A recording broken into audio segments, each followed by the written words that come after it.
Estamos en directo en todo el país, nos comunicamos con el número telefónico 999-1314 y también verá usted allí en su pantalla la dirección del correo electrónico con el cual usted se puede comunicar mediante la utilización de la red de internet y hacer conocer sus preguntas, sus opiniones.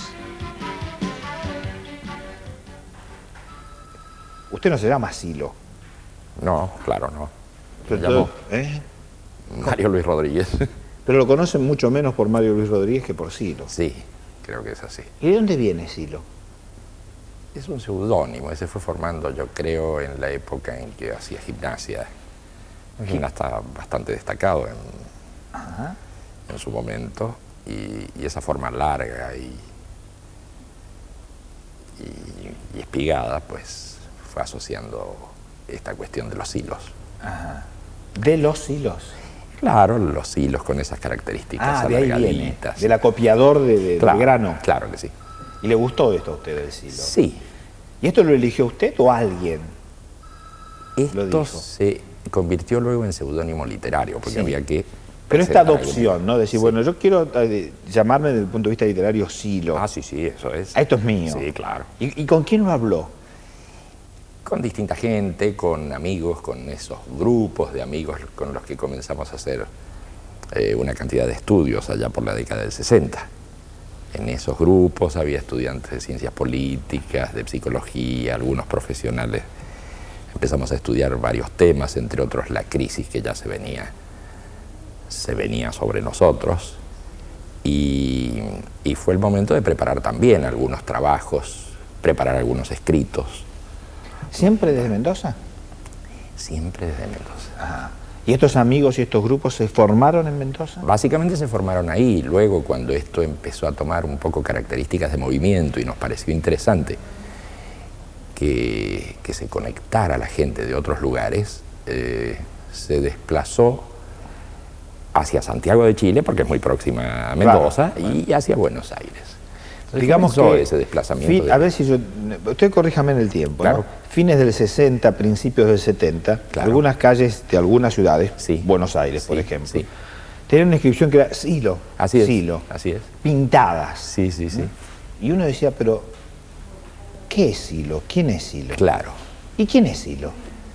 Bueno, yo creo que es una persona bastante tranquila, muy de provincia y con algunas preocupaciones y también con algunas aficiones, ¿no es cierto? ¿Aficiones a qué, por ejemplo? A las cosas buenas de la vida, a la solidaridad, la amistad. Sí, se me cayó el micrófono. ¿Y entonces? Y con algunas críticas también hacia un determinado sistema, hacia un determinado comportamiento personal y social. Digamos que alguna vez, usted vaya corrigiéndome. Claro que sí. Que se le decía, es un santón. Un santón, bueno, que está allá en la montaña de Mendoza, claro, que va a meditar. Bueno, pero eso corresponde a la época en que comenzamos a hacer especies de actos públicos. Sí. Y bueno, estaba Onganía. Bueno, recuerdo que alguna vez, a veces, corríjame, sí, a ver, lo llevaron ahí preso desde el 11. Eso fue más adelante. Ah, ¿ya antes lo habían llevado preso? Sí, unas 17 veces entré preso en distintos... ¿Iba preso por qué?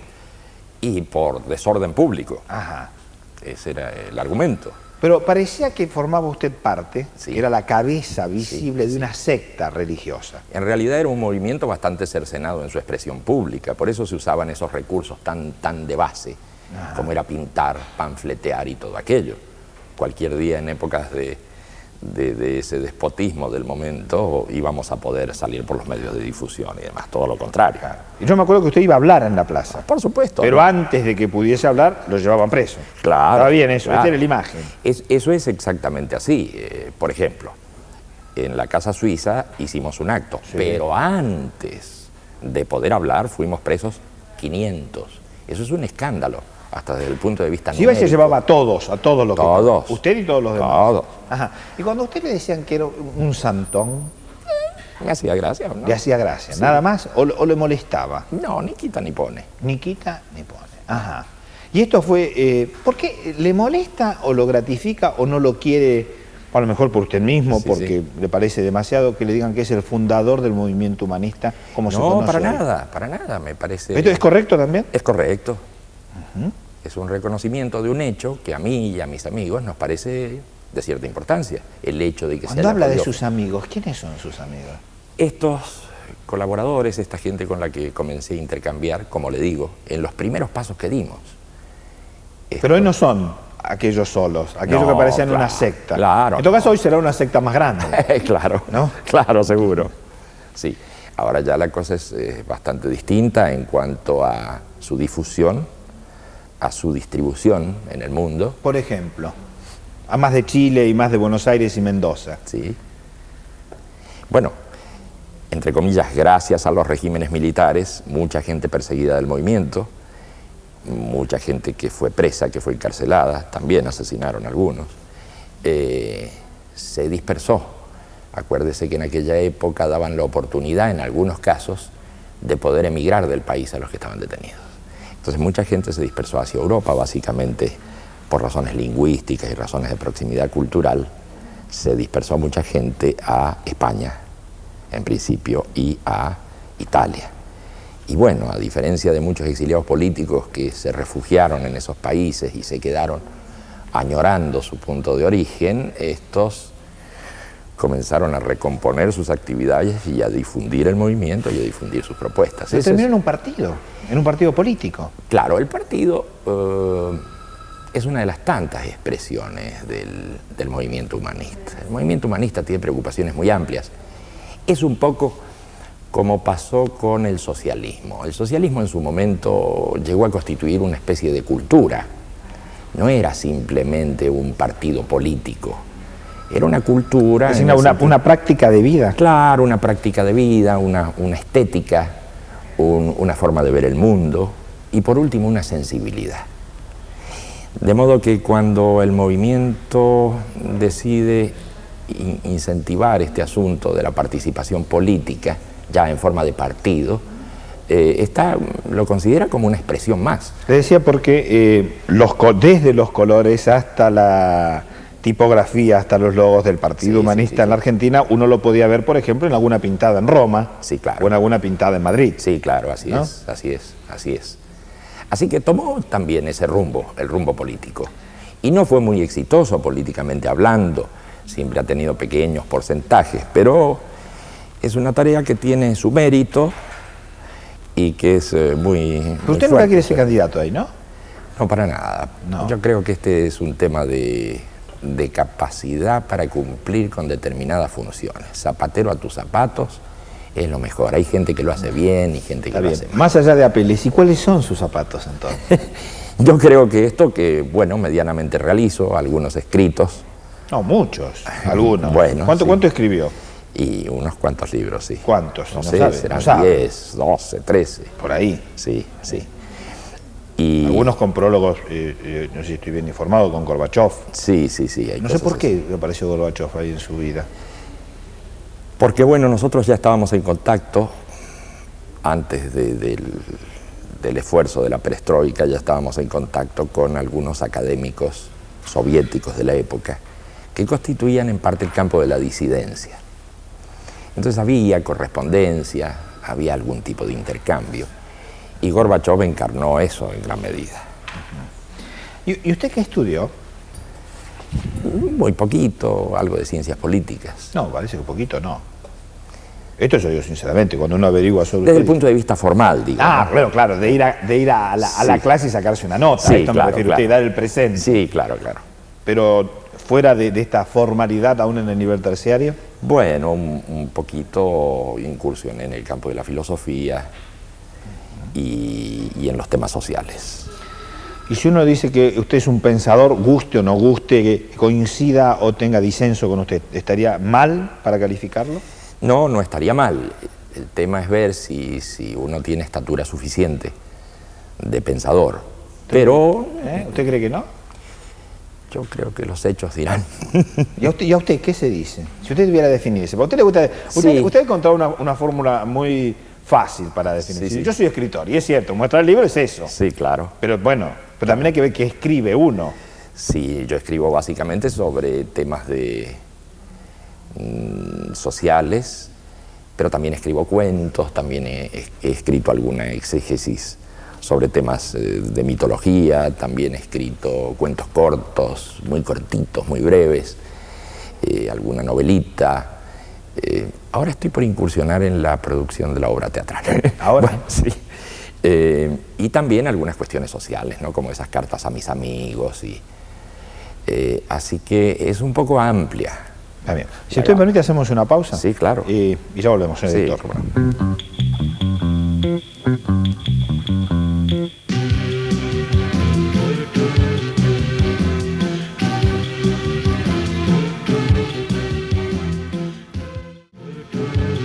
Estamos en directo en todo el país, nos comunicamos con el número telefónico 999-1314 y con el correo electrónico de internet, cuya dirección está viendo usted este momento en pantalla. ¿Iba a meditar a la montaña o era un cuento? No. Estábamos hablando de la época de Onganía. Sí. Quisimos hacer actos públicos. Por supuesto nos dijeron, ¿pero cómo se les ocurre?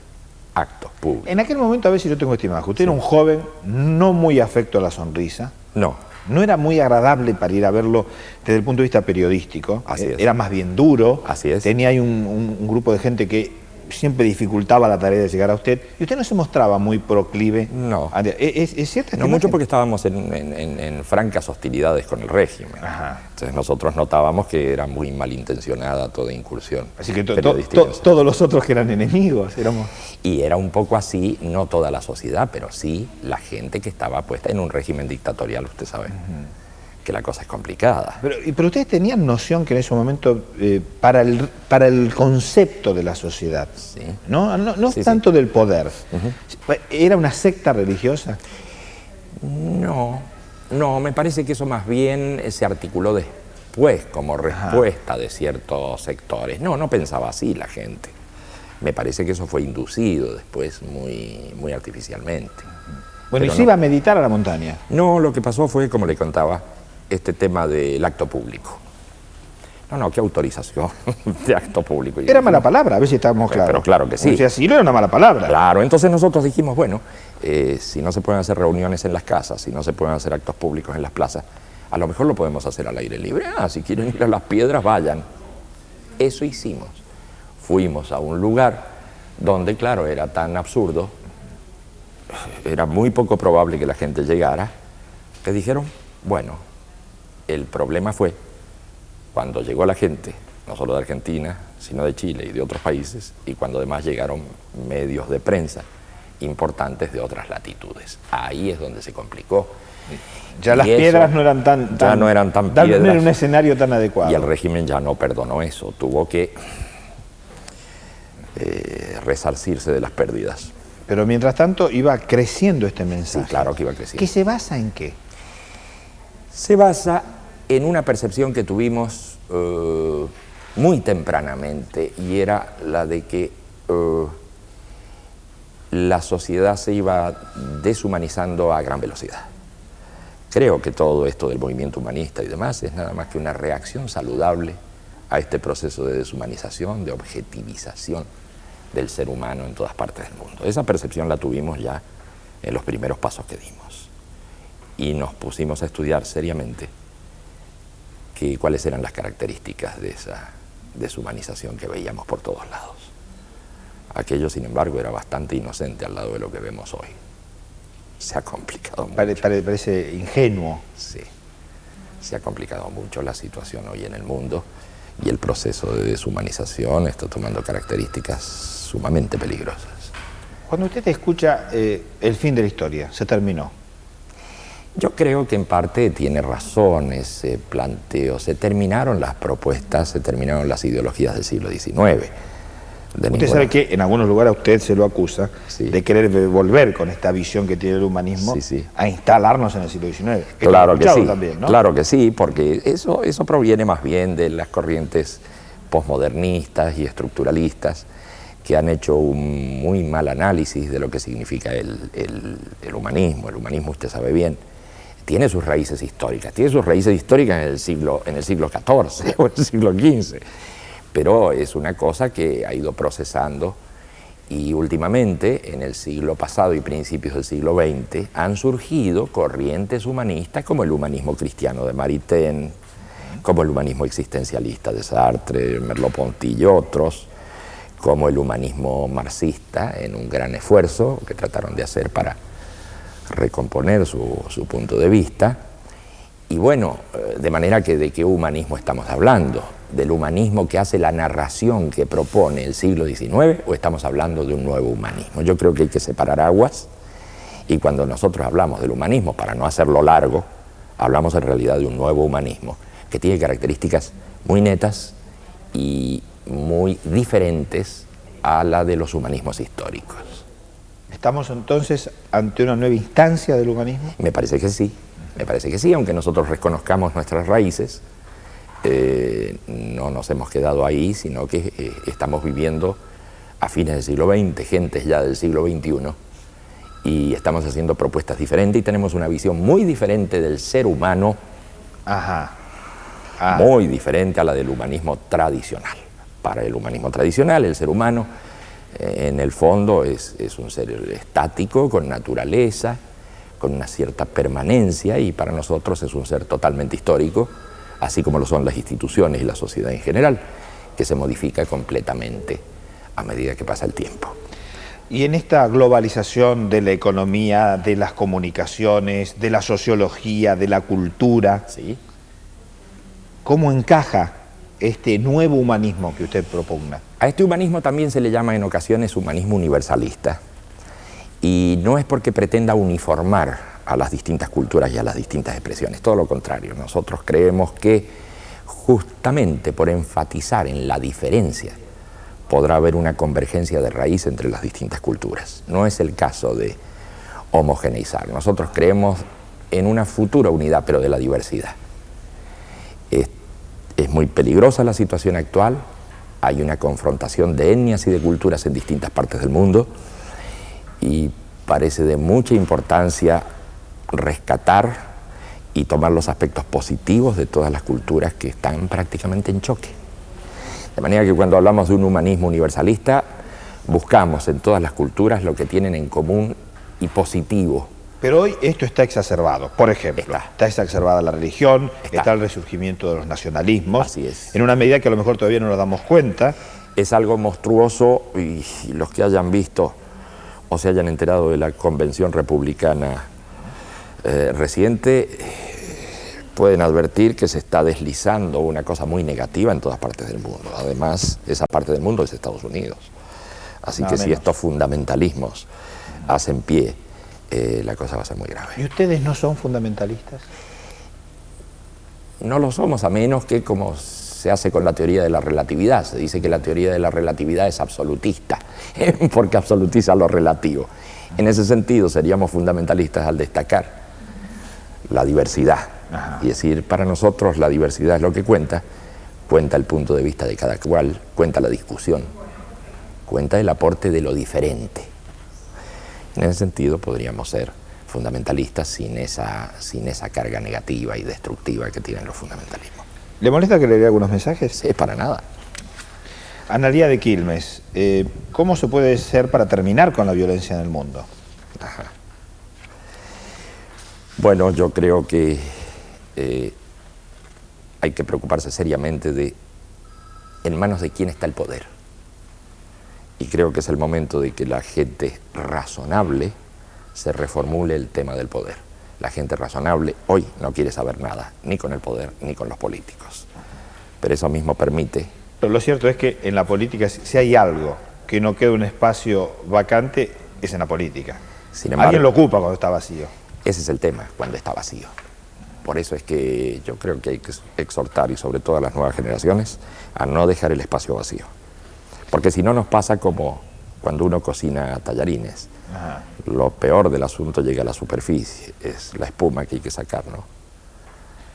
Fernando de Palermo, dice si usted lo que promueve es el no te metas o desarrollo individual por sobre lo colectivo. No, de ninguna manera, porque incluso la concepción que tenemos del ser humano es una concepción de relación social. le voy a contar un episodio. Discutíamos las tareas para hacer este programa. Sí.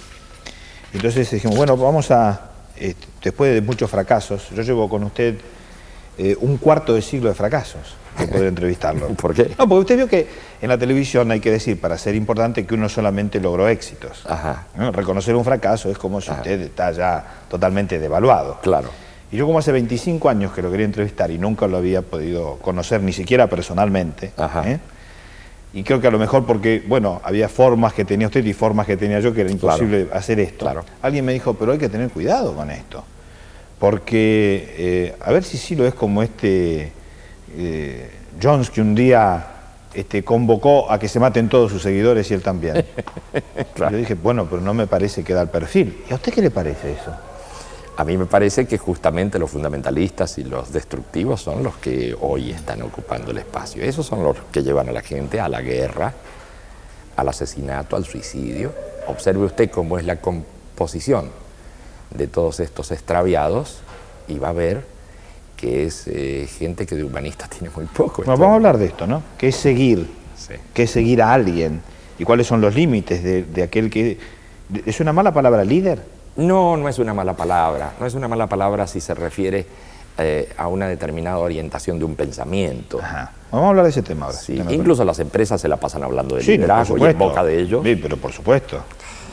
Por eso son empresas. Claro que sí. Hacemos una pausa, las noticias y nos reencontramos. Ya volvemos.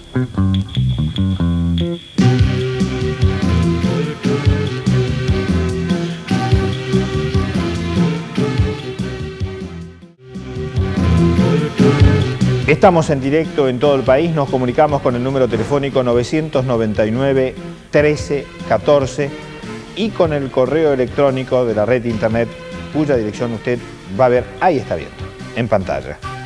Hablamos del líder, ¿no? De cuáles son los límites, porque un líder, algunos dicen carismático, si quiere le ponemos líder y carismático, si no sería lo mismo por ahí, ¿no? Claro. Le dice, bueno, vamos a morir porque se acaba el mundo. Y lo hacen. Ah, sí, claro que lo hacen. Él y los otros. Claro que lo hacen. ¿Y esto? Y me temo que lo van a hacer cada vez más. ¿Usted cree en esto? Además, creo que pueden asumir actitudes terroristas, que es uno de los males del momento. ¿Y cuál sería la diferencia entre su liderazgo dentro de este partido humanista y alguien que lleva a esta exacerbación? Y bueno, desde el punto de vista partidario no estoy en esa actividad, pero hablando del movimiento humanista, yo creo que lo que se está proponiendo es vamos a vivir a pesar de los fundamentalismos, a pesar del irracionalismo, a pesar del fascismo, a pesar del neonazismo que se está desarrollando, vamos a vivir. Esa es la propuesta saludable del movimiento humanista frente a este proceso de deshumanización y de neobarbarismo. Kika de Neuquén dice un saludo muy afectuoso de parte de Kika y los amigos de Neuquén. Ajá. Aide de Olivos dice, sigue hablando como lo hizo siempre, sin decir nada. Está bien, puede ser. Sonia de Flores, quiere saber cómo se implementa hoy en la práctica el proyecto o propuesta humanista. ¿Cómo no? En el orden global o en el caso de nuestro país. Usted como quiera. Porque en el caso de nuestro país la cosa es muy simple. El Partido Humanista, sobre todo, está proponiendo que se tome muy en serio esto que hace 12 años se vino pugnando por eso, este asunto de la relación con el Fondo Monetario Internacional. Acá hay una deuda que se está pagando desde hace tiempo y todavía la sociedad no sabe cómo se ha configurado dicha deuda. Acá en estos últimos 7 años se ha trepado de 50.000 millones de dólares a 100.000. Sería muy importante que se formara una comisión investigadora, entre tanto se propusiera una moratoria, porque no se sabe qué se está pagando, a fin de que todos presenten sus recibitos y sus facturitas. ¿Cómo se constituyó la deuda externa de Argentina? ¿No habrá sido que en gran medida sectores privados contrajeron esa deuda y luego se las endilgaron a la sociedad? Si esto es así, sería muy bueno saberlo, porque después de todo, cuando el almacenero o cualquier otra persona le pide a uno que le pague, bueno, alguna factura tendrá, algún recibo, alguna cosa, algún comprobante. Y es muy importante saber qué está pasando con esto de la deuda externa. Para nosotros es fundamental porque a partir de ahí hay muchos males que se riegan. Ese es un punto muy importante, la formación inmediata de una comisión investigadora respecto de la deuda externa con el Fondo Monetario Internacional y, entre tanto, la moratoria hasta que esto se aclare. Por otra parte, hay que hacer participar a los funcionarios del mismo fondo para que ellos hagan su aporte. De manera que no es esa cosa que algunos han interpretado como una inmoralidad, que se dice no pagar al fondo. Es decir, mucha gente aparece y dice, pero ¿cómo no va a pagar las deudas? Se está diciendo algo mucho más simple, más elemental y más razonable. ¿Cómo va usted a pagar si no sabe cómo se ha constituido eso? ¿De qué estamos hablando? Ese es el tema de la moratoria que se está... Bueno, esa es una propuesta en lo inmediato. Por otra parte, se han hecho propuestas un poco simpáticas, pero porque hay que salir de esta medianía, esta grisura y esta... Se han hecho propuestas en el sentido de que el señor presidente, como un funcionario público cualquiera y dentro de los planteos que hace el gobierno, se acoja a los beneficios del retiro voluntario, como cualquier otro funcionario, porque no es suficientemente competente en su función. Y muchas otras cosas que habría que plantear ahora en lo inmediato. Creo que hay que hacer fuertes campañas en contra de este plan económico. Creo que hay que hacer fuertes campañas para hacer llegar a la suma del poder la opinión del pueblo. En este sentido, este paro que se avecina también es muy importante para mostrarle a los poderosos que la gente está en muy mala situación y que no quiere más de esto. Quiere que se modifique todo esto. De manera que la acción del movimiento y la acción del partido para que se esclarezcan problemas y para que la gente tome conciencia de su poder, el poder del pueblo, llegue al máximo del poder y rectifique rumbos. Porque si no, creemos nosotros, podemos deslizarnos a una catástrofe y a una complicación. Felipe de Mendoza nos dice que él vivió en Mendoza en los 60 y que en esa época el movimiento de Silo era una secta. Ajá. Además de Silo se revela que que tiene resentimiento muy grande hacia todo. Bueno. Usted cuando dice una opinión así, dice es una opinión del otro. Está bien. Claro, sí. Si él ¿Es resentido usted? No lo creo. Si usted, digo, se debe buscar en su interior. No lo creo. Ajá. No lo creo. ¿Y cómo sería su definición? ¿Personal? Sí. ¿Cómo sería yo? Sí. Yo creo que como una persona que trata de ser coherente con lo que piensa. Y en cuanto al resentimiento, creo que uno guarda en su memoria acontecimientos, hechos, y está bien guardar los acontecimientos de la propia vida, pero no creo que eso tenga que ver con el resentimiento, que es un estado como de contradicción interna. En todo caso, usted, a ver si está bien esto, usted se hace cargo de su historia. Absolutamente. Osvaldo de Mar del Plata dice, ¿cuál es el proyecto del humanismo para los próximos años antes del fin de siglo? Para los próximos años es de esperarse que haya una difusión importante de este pensamiento, a fin de que la gente pueda optar y decir esto del humanismo es una cosa interesante, o bien es una cosa bastante estúpida que no vale la pena ni discutir. Pero para que la gente pueda estar de acuerdo o no, es necesario difundir este pensamiento fuertemente. Lo más importante para nosotros en este momento es que se difunda este pensamiento y la gente pueda optar. Enrique de la Plata dice, estuvo con Silo en el 75 en Roma. ¿Usted estaba exiliado en Roma? No. Siempre estuve en Mendoza. Dice, en ese entonces Silo tenía una alta connotación mística y política. Eso de la connotación mística puede ser en lo personal. Hay una gran diferencia entre cómo siente la gente del humanismo en general y cómo puedo sentir yo. Yo más bien soy una persona creyente. Ah, ¿es creyente? Sí, cómo no. Pero cuando se le dice místico, no le gusta mucho. No me gusta mucho porque está cargado con muchas copresencias, está cargado con muchas cosas que han sido muy manipuladas. Por eso nada más. Nada más, la religión. No porque usted no sea místico. No. ¿Pero es místico? En alguna medida. Pero no lo tomemos como que es un cargo, ¿no? Porque uno se lo pregunta si te parece, no, pero bueno, esto ya me lo dijeron alguna vez para descalificarme. Sí, seguro. ¿no? Me parece que este es el mensaje que usted emite. Sí, claro. Entonces digo, no, bueno, salgamos, no hay mala intención. No, claro que no. Pero, ¿usted es místico? Me parece que tengo algunas pinceladas en ese sentido. Y para mí no es desagradable la idea de pensar en estas maravillas del universo, en estos fenómenos de creación continua, de galaxias y también de pequeñas células. Cuando usted dice, soy creyente, ¿es creyente en qué? En esa intención que existe en el desarrollo del universo. Por otra parte, no estoy tan lejos de lo que presenta hoy la nueva cosmología a través de Prigogine y demás. Un pensamiento muy simpático para nosotros. Marcelo de Mar del Plata dice, si puede explicar la consigna contravoto en su contexto histórico. Así es, el contravoto fue lanzado en la época en que se presentaban muy malas opciones. Era Cámpora o no sé quién. Entonces se dijo, acá no hay opciones. Bueno, entonces contravoto quiere decir voto anulado. Ni esto ni lo otro. Pero como no hay opciones suficientes, ni suficiente fuerza para salir con algo, entonces ciudadano, no vote por esto porque va a haber lío.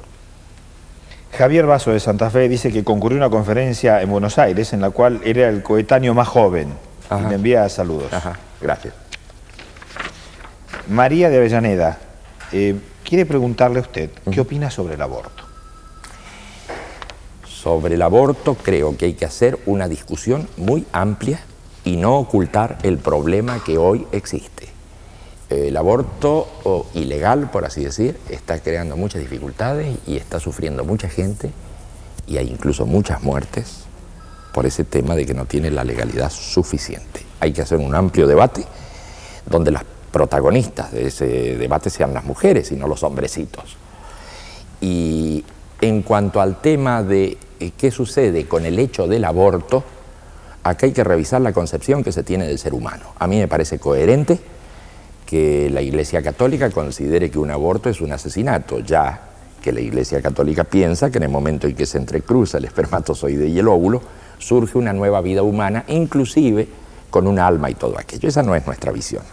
Para nosotros el ser humano es un ser abierto al mundo y es un ser social. Para nosotros antes del nacimiento hay vida y es recién a partir del nacimiento que hay vida humana que se expresa en el mundo. De manera que tenemos muchas diferencias en el punto de vista respecto del aborto. Creo que hay que hacer un amplio debate, que deben protagonizarlo las mujeres y que deben exponerse distintos puntos de vista respecto de lo que se cree que es un ser humano. Alejandra Núñez lo felicita. Gracias.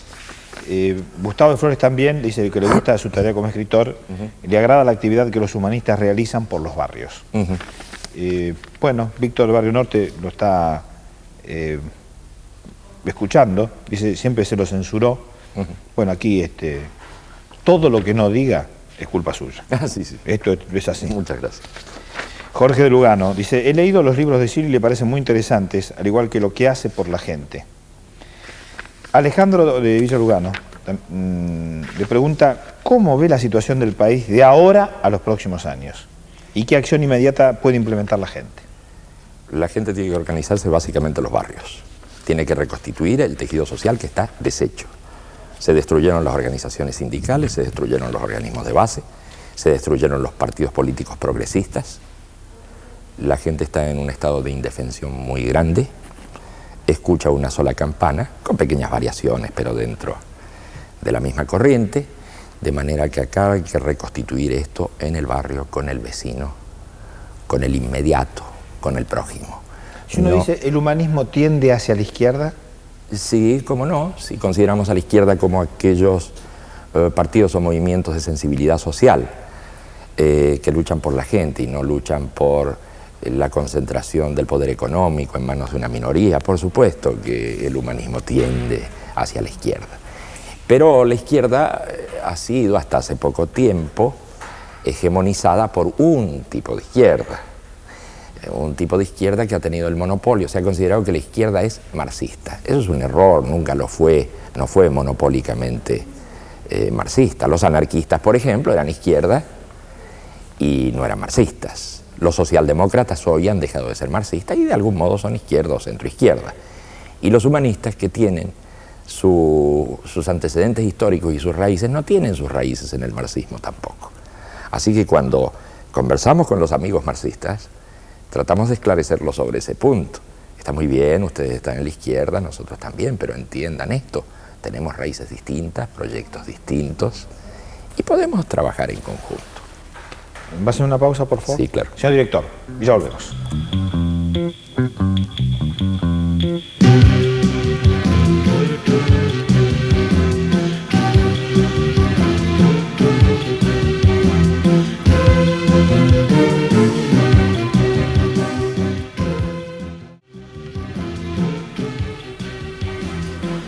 Bueno, entramos en la parte final de nuestro programa. Ahora, seguramente para poder encontrarnos otra vez van a pasar otros 25 años. No sé creo. en qué condiciones vamos a estar físicas los dos ya, ¿no? No creo. Luis de Belgrano dice, ¿por qué permitió que se lo presentara a la sociedad argentina como el Mesías? Y bueno, eso en realidad habría que presentárselo a la prensa oficial de las dictaduras. Eso ¿sí? Habría que preguntárselo. ¿Eso no fue impulsado por usted o por ustedes? De ninguna manera. ¿Por qué habría de convenirnos ese tipo de imagen? ¿Los perjudicaba? Yo creo que se ha intentado perjudicarnos con esa imagen. Publicitariamente hablando, no parece que fuera una imagen muy positiva. Así que ¿por qué uno habría de hacerse contrapropaganda? Juana de Almagro dice, el senador Bauzá adhería a las ideas de Ciro en otra época en Mendoza. ¿Y qué pasó? ¿Por qué se separó de estas creencias? No. ¿Fue así? No, que yo sepa, Bauzá, no, más bien él venía de la comunidad del Arca, de Lanza del Basto. Entonces siempre se hacen confusiones, pero no, nada que ver con el movimiento. María de Mar del Plata dice, ¿siguen vigentes las meditaciones que figuran en sus libros cuando el grupo se llamaba La Comunidad? Sí, cómo no. Mari de Mendoza quiere que le explique su relación con los caballeros andantes del fuego y que explique qué relación guardaban los jóvenes que se les unían con sus familias. Ah, sí, no tenían nada que ver. Esa fue una especie de complot que hubo en Mendoza contra esa agrupación que tenía... Los caballeros andantes del fuego. Sí, que tenía mucha injerencia dentro de ciencias económicas, dentro de medicina y otras facultades, ese tipo de agrupación. Ajá. Y entonces hubo todo un escándalo y los llenaron de acusaciones y de cosas, y una de las acusaciones es que tenían relaciones con nosotros. ¿Y tenían? No las tenían. Ajá. No las tenían. ¿Y esto que era también una secta? No, yo creo que era más bien una especie de logia, más del tipo masónico, por así decir. Oscar de San Miguel dice, ¿conoce a la escuela esotérica, a ver si estará bien, Tathagata? No. Leo como está escrito, Ajá. No la conozco, por eso además tengo dificultad para poder interpretar si es claro, parecido. No la conoce. ¿Y si la relación entre la comunidad y el Partido Humanista? Sí, la comunidad es más bien la organización social y cultural, incluso está reconocida por Naciones Unidas. Es una organización no gubernamental. Claro. Y el partido no, el partido pues se dedica a las cuestiones políticas. Hay mucha gente del movimiento que no participa en la cosa política. Ni quiere saber nada. No le gusta. ¿No le gusta? ¿Y a usted? A mí me parece muy bien que existan partidos humanistas. Sí, le vuelvo a hacer la pregunta. ¿Y sí. por qué nunca quiere ser candidato? Si le parece tan bien. Porque me parece que no tengo aptitud para eso. Creo que lo haría mal. Francamente. No se ve usted. Es que no me veo como un político práctico. Uno tal vez pueda tener ciertas ideas generales sobre el tema político, sobre la dirección de ciertas tendencias políticas. Pero en la cosa práctica, yo creo que hay que tener talento para eso. No todo el mundo puede hacerlo bien. Bueno, explicó ya de dónde viene el nombre de silo, preguntaba Oscar, ¿no? Sí, claro. De los silos. Sí, sí. De los silos, de los acopiadores. De... Sí, claro que sí. Noemí del Barrio Norte dice, ¿cómo puede un ciudadano común, empobrecido y angustiado, tener una conducta humanista? Es una muy buena pregunta. Justamente porque estamos empobrecidos y angustiados debemos buscar una salida. Debemos conectarnos con la gente y no encogernos de hombros diciendo no se puede hacer nada.